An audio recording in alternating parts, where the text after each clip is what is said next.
Hey guys, I'm back again. Excuse me as I knock down some Java. Lovely. I've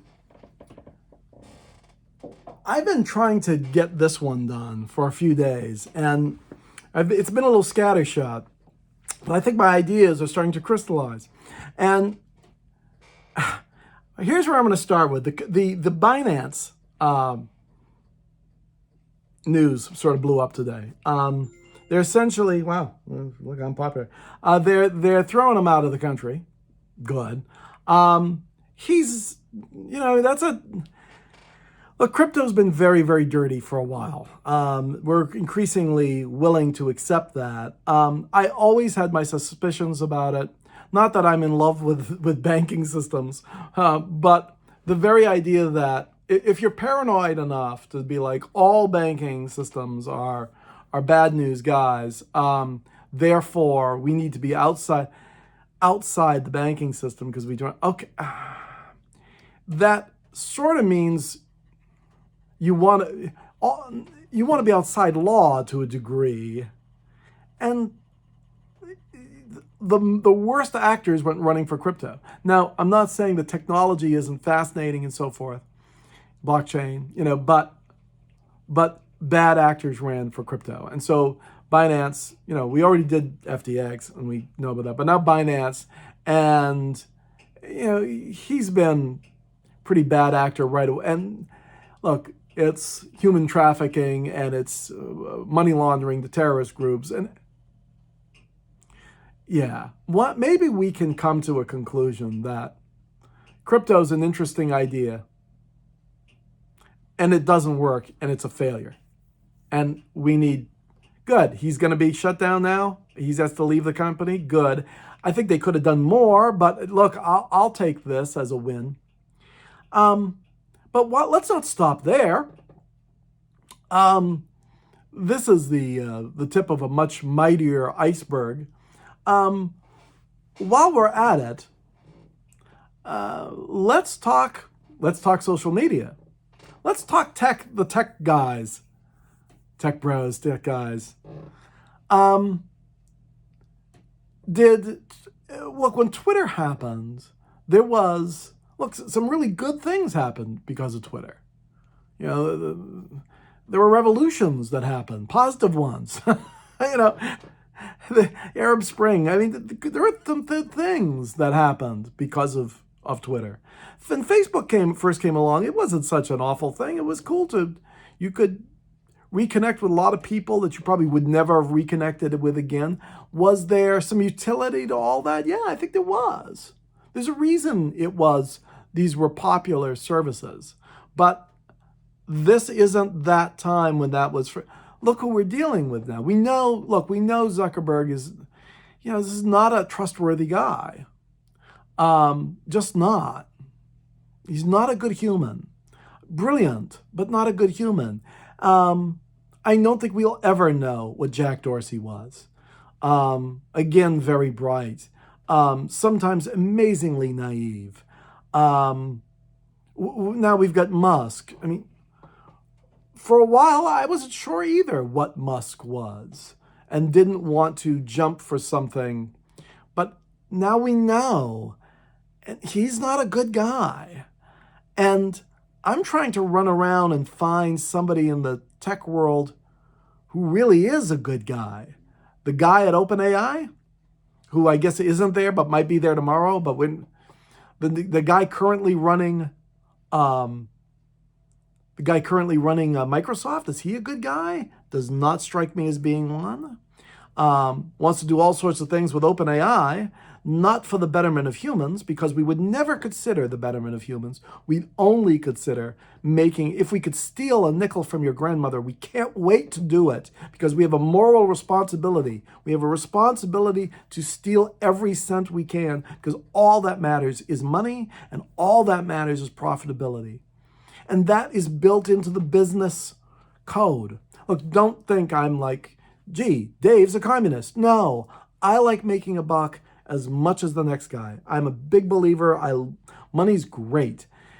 But there has to be some point, some regulation, something that reins it in. When it becomes the Wild West, are things good?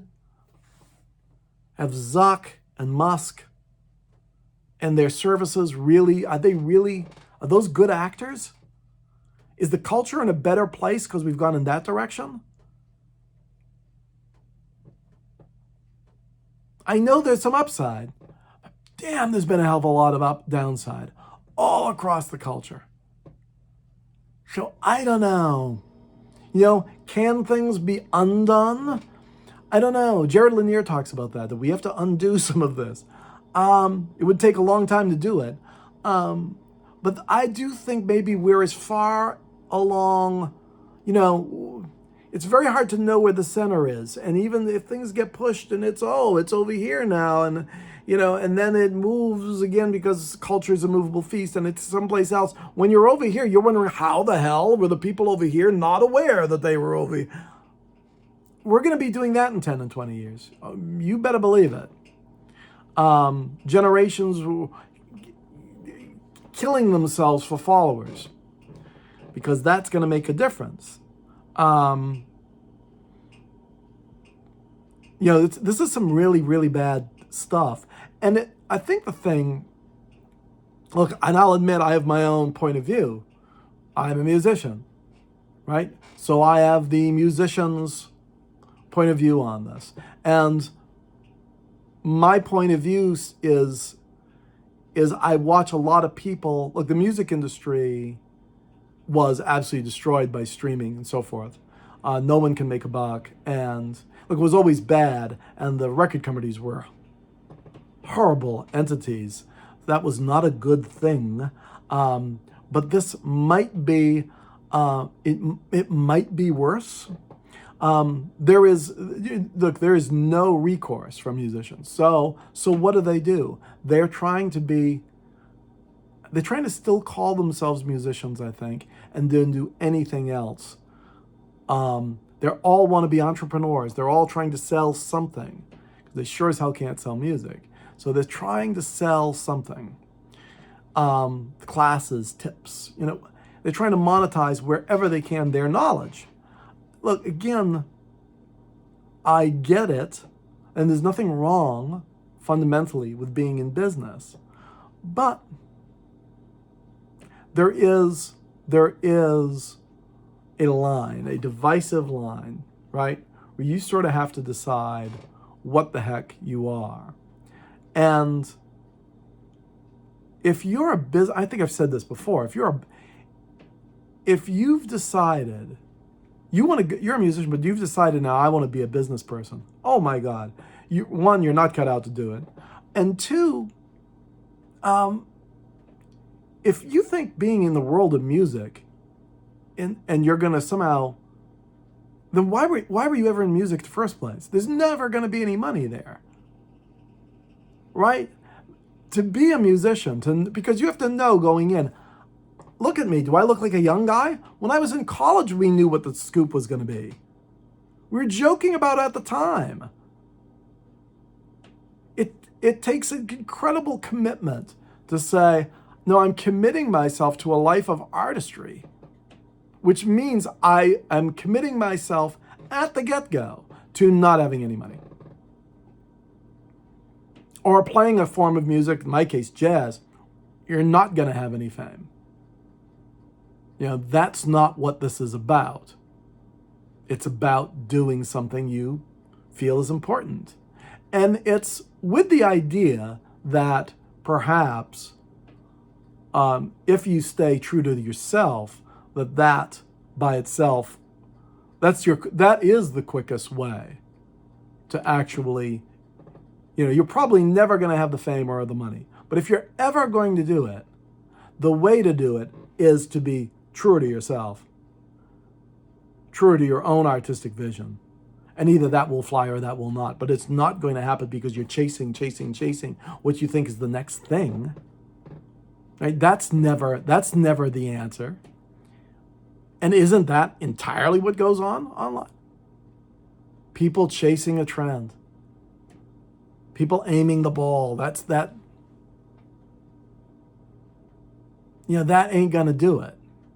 So it's kind of amazing that we see that again and again and again and again. And like now the highest thing you could possibly want to be, and musicians think this, is I'm going to be an entrepreneur.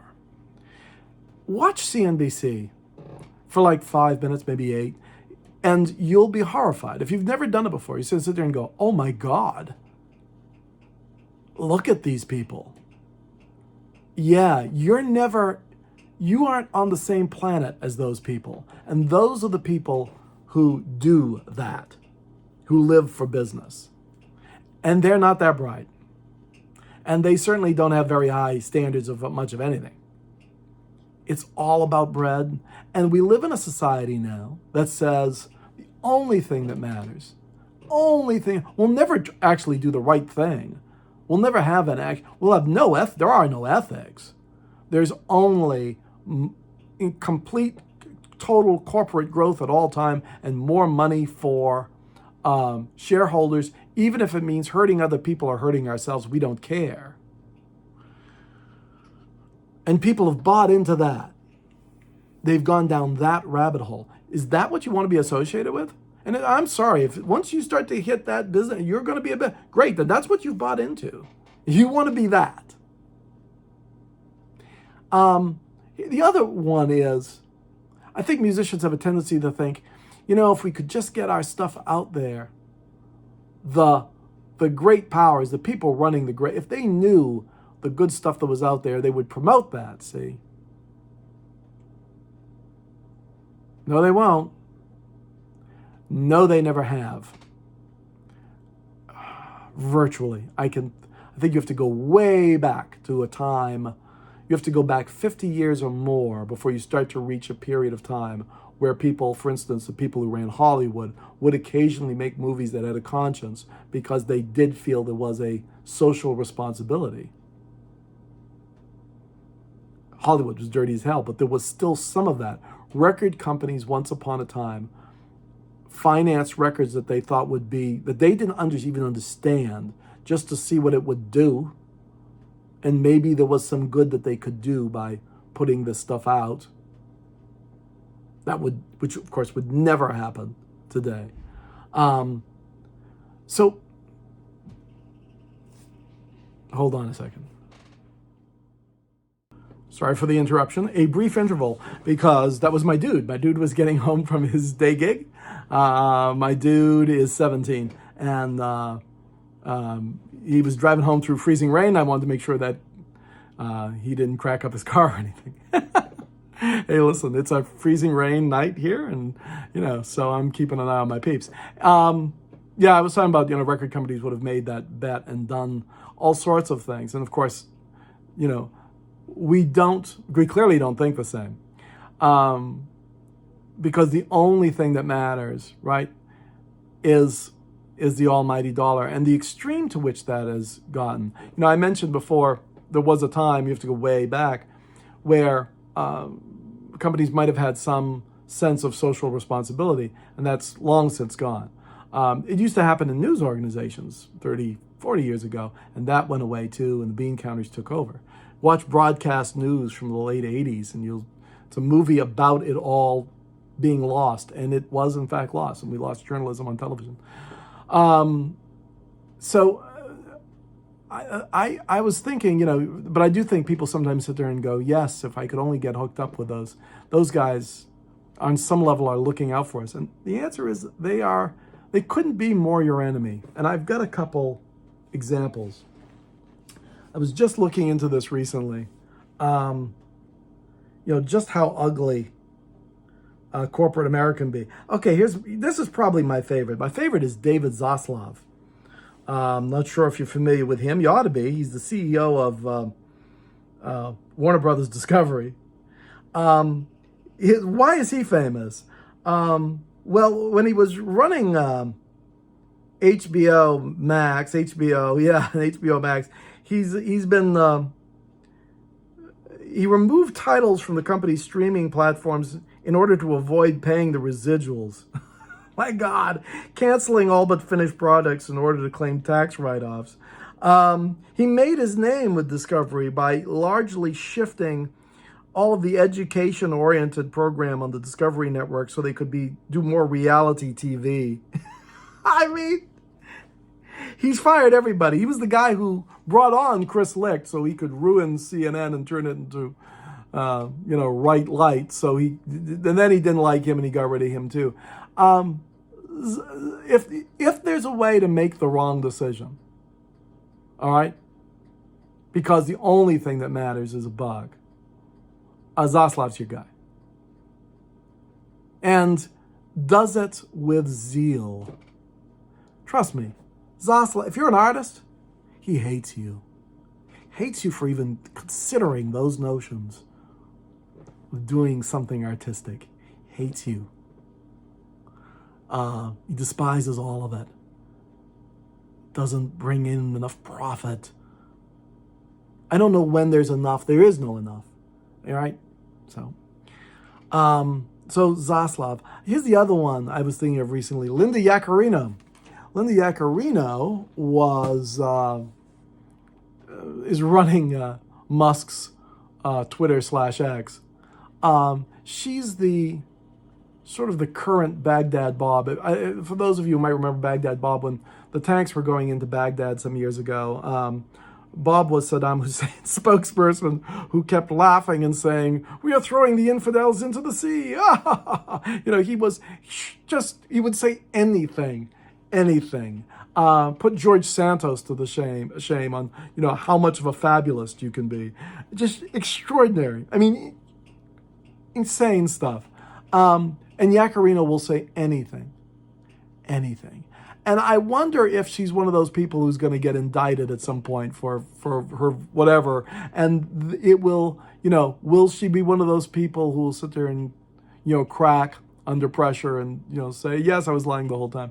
It reminds me of this is a big part of our culture, is the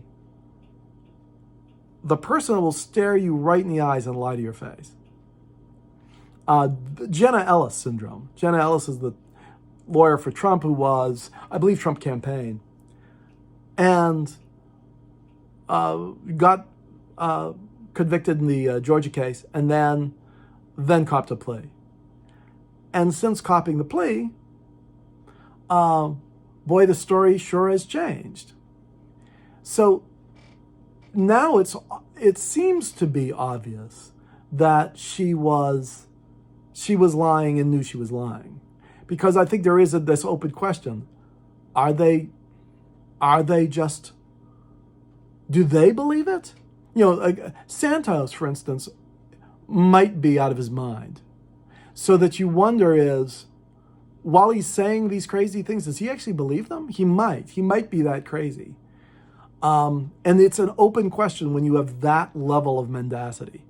And it's, okay, this is the state of our culture. And you know what? I think we need increasingly, look, you're not gonna make a buck.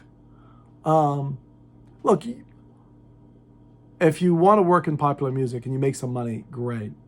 And it can be done, and good for you if you can do it and you could swing it. And trust me, if you do, I'm rooting for you, okay?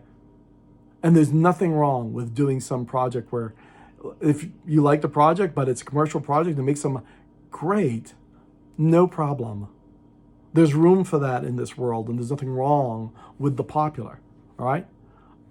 And however, if you're doing something that's, you're doing it purely for you and it's your own project, and then it sort of takes off organically and it goes somewhere and it becomes popular. If you ask me, that's it happening for all the right reasons. I won't resent you. I'll be thrilled for you, because it's the toughest road to hoe. And to manage to pull that off, fantastic, man. I think of the guy right now. I used to listen to electronic duo Kiasmos. He had a very ambient sounding piano player, and he was originally a thrash drummer. Great story. And then the other guy who just did the beats and the other stuff. And they've sort of broken up, and the guy who did the ambient stuff is doing all sorts of what they're calling classical crossover, which I think is an interesting style. and writing all sorts of stuff. And people are catching on to him, and he's been nominated for some Grammys. I think in the wrong category. I don't think they really know what he does, because of course not, because they're business people, and it's a music business event. Hold on, guys. It's going to be that kind of day. Okay, back again. Yes, I was discussing Oliver Arnolds, formerly of Kiasmos. But I think that's the way. Again, you make some bread doing fantastic. But all of those gurus out there trying to sell you, trying to get musicians to buy into business techniques, you know what? I think it's oil and water. Usually business people are extremely frustrated and angry at musicians for not being business, okay, what am I saying? Business, I've lost the ability to speak. Having enough business sense, perhaps that's what I meant, but not being a business person enough. Maybe that's where I was going.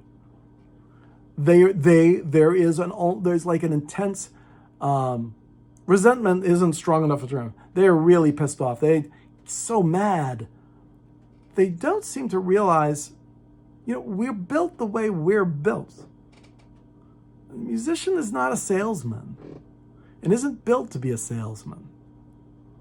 So, what we need to do is work on our music and in a perverse way sort of do what they're saying, just coming at it from a different angle. Right? The thing that sells is the thing that's a little different. It's not what everyone else is doing, right?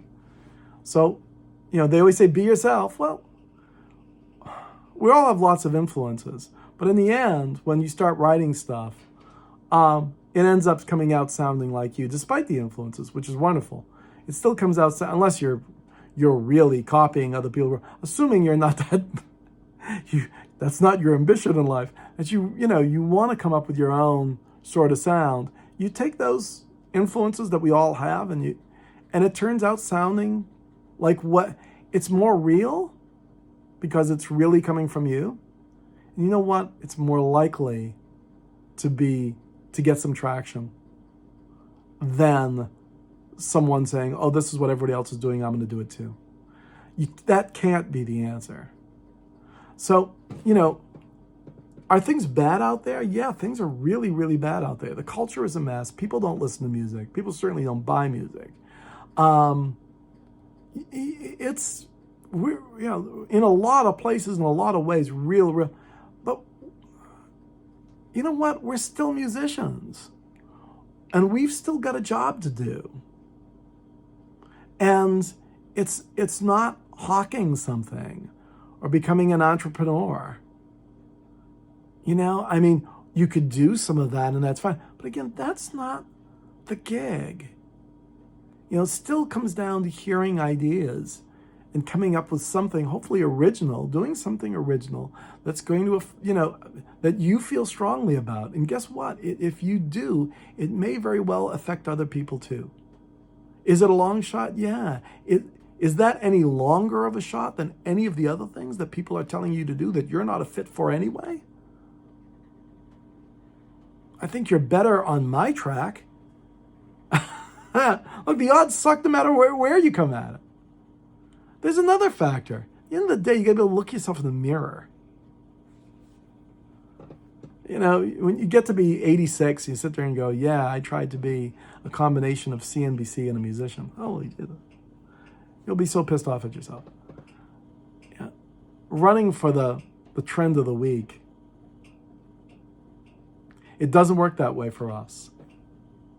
And again, for us, we are built different.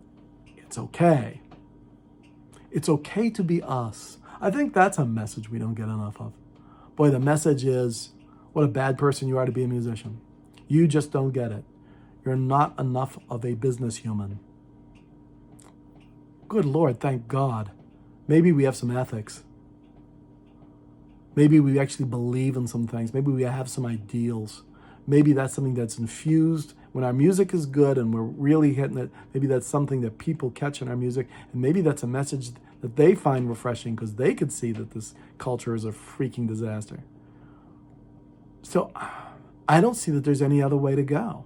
But it ain't, boy, be more of a business person. And if you're only more of an entrepreneur.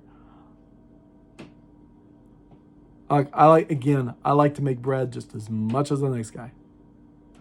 But I don't believe in aiming the ball. Do some work that's good. And then let the chips fall. Increasingly, I think that's... And I can only... I just feel like this whole... Between the tech bros, Binance, the tech bros, and all of that, besides where we are politically, where we're so off, we're so split, but the one particular direction is so absolutely out of their minds. There's got to be, everyone's just saying, well, there's a bottom. No, there's no bottom. There's no bottom, but there could be a breaking point. And if there were a breaking point and things were suddenly going in another direction, you would much rather be having held on to some vestige of your integrity. I think so. All right, guys, I've got interrupted a couple times here tonight. I don't care. Honestly. I will snip it all together and make it right. But man, it's okay. It's okay to be us, and it's okay. I just want to it's okay to be a musician. It's okay to sit there and go, yes, but people are never going to get it. They never did get it.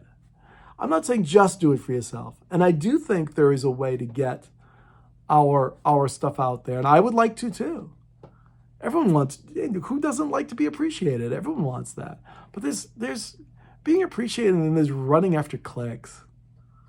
It's a difference. You don't want to be that. And it'll also never land right for you or for that audience. I've got like 8 people following me. Then I guess they're a good 8. I'll take that, 11, whatever it is. That's okay. I'm not getting a ton of views. I don't care. This can just build up over a long period of time, and people can look back at it in 3 years or 4 years. And they might sit there and go, geez, Dave was right. Dave saw it coming. Maybe that will be the legacy of this. Then again, maybe I'll be in a forced labor camp, because I was too much of a liberal. I'll get the heck out of Dodge before that. But yeah, I think you kind of got to be. I think you've got to be true to yourself. This is what we signed up for. We're not going to back out now and turn into something else. And we're not going to be good at it. We're not business people. Give me a break. That doesn't mean we can't have savvy. It doesn't mean we don't know how to read a contract. Come on, we can have a clue. Okay, but, know thyself. And I think be a little forgiving of it. All right, that's what I got for you, time to start rethinking tech bros. Let's start rethinking all of that. Enough with us being told, the one thing you must do as a musician is not be one. We've got to be able to see through this stuff. And yeah, the environment sucks. And what choice have we got? None. Keep doing what we're doing. That's the only choice. There isn't a choice. But there never was. Think on these things, my friends. Talk to y'all.